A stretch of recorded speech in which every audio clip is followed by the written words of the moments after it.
میرے نبی کے یاروں کا تذکرہ، میرے نبی کے یاروں کا تذکرہ قرآن میں ہے۔ میرے نبی کے یاروں کا قرآن بھرا پڑا ہے۔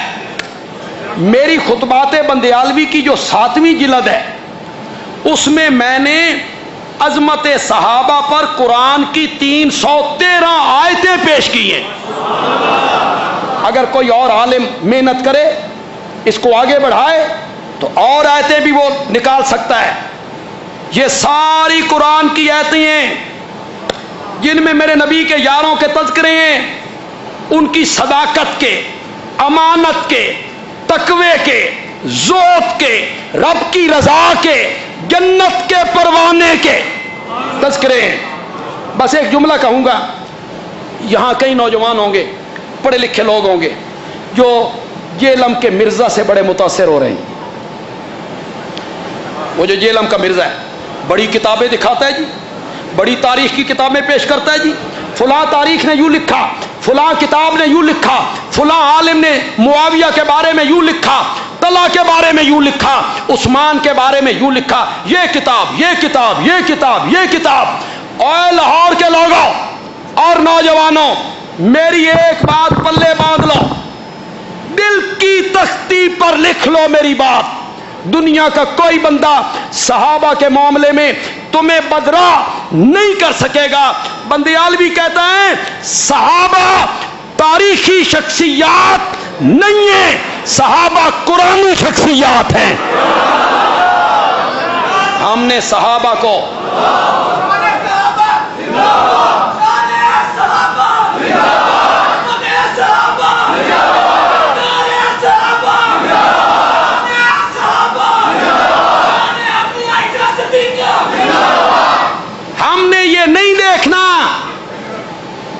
تاریخ تبری نے کیا لکھا ہے نہیں دیکھنا، ہم نے یہ نہیں دیکھنا البدایہ والنہایہ والے نے کیا لکھا ہے، مجھے کوئی ضرورت نہیں۔ ابن اسیر نے کیا لکھا ہے، ابن خلدون کیا کہتا ہے، خلے کان نے کیا لکھا ہے، علامہ تفتازانی نے شرح عقائد میں کیا لکھا ہے، یا صاحب ہدایہ نے ہدایہ میں کیا لکھا ہے، میں نے یہ نہیں دیکھنا۔ میں نے یہ دیکھنا ہے رب نے قرآن میں صحابہ کے بارے میں کیا لکھا ہے۔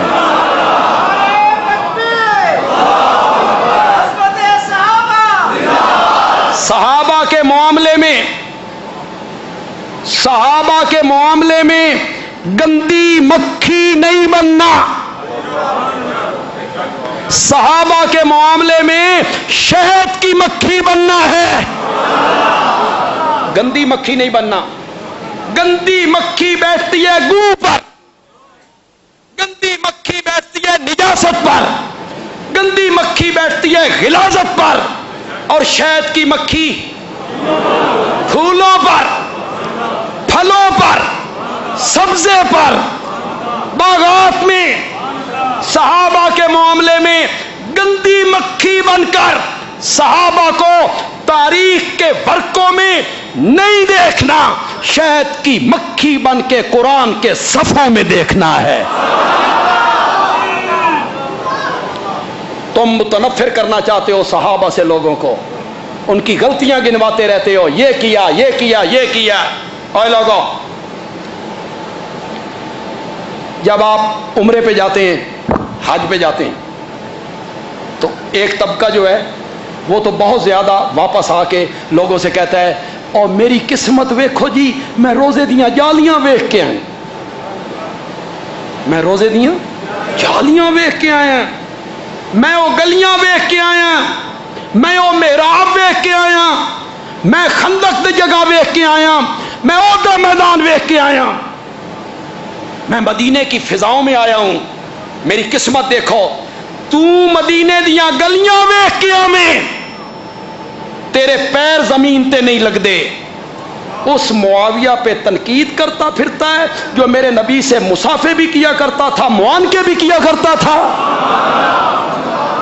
تو صرف جالیاں دیکھ کے آتا ہے تو کہتا ہے میں خوش قسمت ہوں۔ اور جو میرے نبی کی محفل میں بیٹھا کرتے تھے، میرے نبی کے ساتھ کھانا کھایا کرتے تھے، میرے نبی کے ساتھ پانی پیا کرتے تھے، میرے نبی کے وضو کا بچا ہوا پانی اپنے سینے پہ مل لیا کرتے تھے۔ ان سے تو متنفر کرتا پھرتا ہے لوگوں کو کہ وہ ایسے لوگ تھے، ایسے لوگ تھے۔ صحابہ کو کتابوں میں، علماء کے اقوال میں نہیں دیکھنا، صحابہ کو دیکھنا ہے قرآن کے صفحات میں۔ رضی اللہ عنہم، زور سے بولو یار، زور سے بولو، رضی اللہ عنہم۔ یہ روزے کیوں رکھ رہے ہو؟ یہ تراویحاں کیوں پڑھتے ہو؟ یہ رات کو تہجد کیوں پڑھو گے؟ قربانی کیوں کرتے ہو؟ نمازیں کیوں پڑھتے ہو؟ حج کیوں کرتے ہو؟ عمرہ کیوں کرتے ہو؟ تسبیح کیوں رولتے ہو؟ اللہ راضی ہو جائے ان پہ تنقید کرتے ہو جن کے متعلق قرآن نے حتمی طور پہ کہا کہ میں ان سے راضی ہو چکا ہوں۔ اعد لہم جنات، اعد لہم جنات، کیا بات ہے، اعد لہم جنات تجری تحتہا اعد لہم۔ میں نے توحید پہ بھی کچھ جملے اچھے کہے، بہت اچھے کہے، عظمت مصطفیٰ پہ بھی میں نے ایک جملہ بڑا اچھا کہا، عظمت صحابہ پہ بھی ایک جملہ کہنا چاہتا ہوں۔ آپ سب کو صحابہ سے محبت ہے، سب کو۔ صحابہ ہمارے محسن، ہمیں قرآن پہنچا، توحید پہنچی، نبوت پہنچی، ختم نبوت پہنچی، دین کے ارکان پہنچے، احکام پہنچے، سب کچھ دین ہمیں صحابہ کے ذریعے پہنچا۔ صحابہ نہ ہو تو یہ کیسے پہنچ سکتا؟ اعد لہم جنات،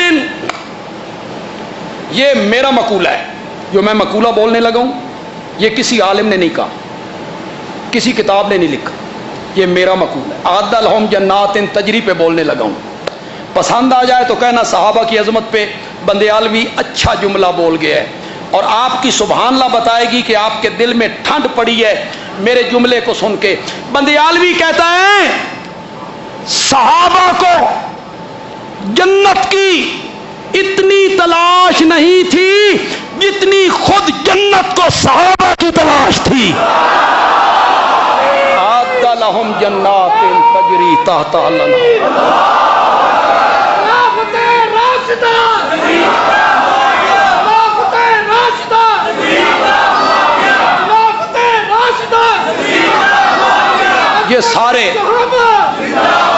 یہ سارے مضامین قرآن میں